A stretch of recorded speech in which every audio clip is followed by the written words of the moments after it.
আজকের দিনটা শুরু হলো আমার মনের মতন করে। একটা ছোট্ট দোকান, কিছু বড় স্বপ্ন আর মানুষের হাসি দেখা আশা নিয়ে। জীবন সবসময় সহজ হয় না, কিন্তু প্রতিদিনের ছোট ছোট কাজগুলো আমাকে নতুন শক্তি দেয়।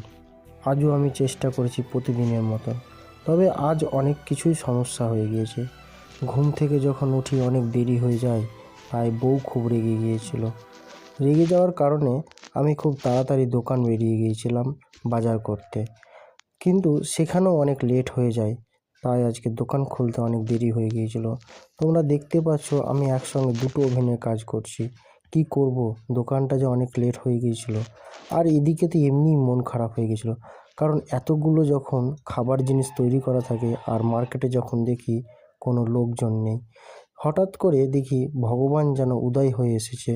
ঠিক যখন 8টা থেকে 9টা বাজে, তখন আমার ভগবানের মতন সব কাস্টমারগুলো আমার কাছে আবার সেই ভালোবাসা, আশার স্বপ্ন নিয়ে চলে আসে।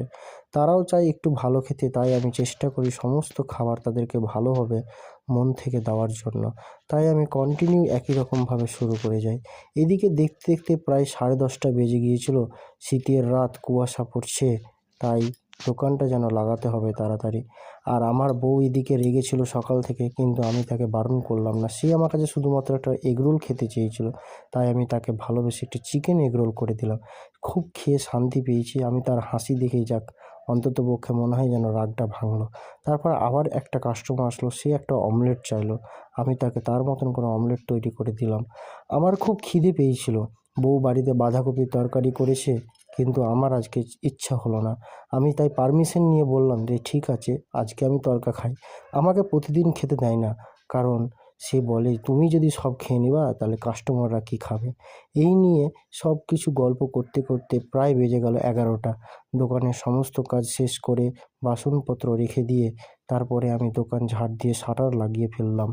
এই প্রকার দোকানটা বন্ধ করে আমি তো ভাবছি যে বোধহয় ভিডিওটা এখানেই শেষ করে দেবো। তারপর দেখছি আমার বউ চালাকি করে একটা কাজ করেছে, যেটা হচ্ছে এই বাসন মাজার কাজ। বাস।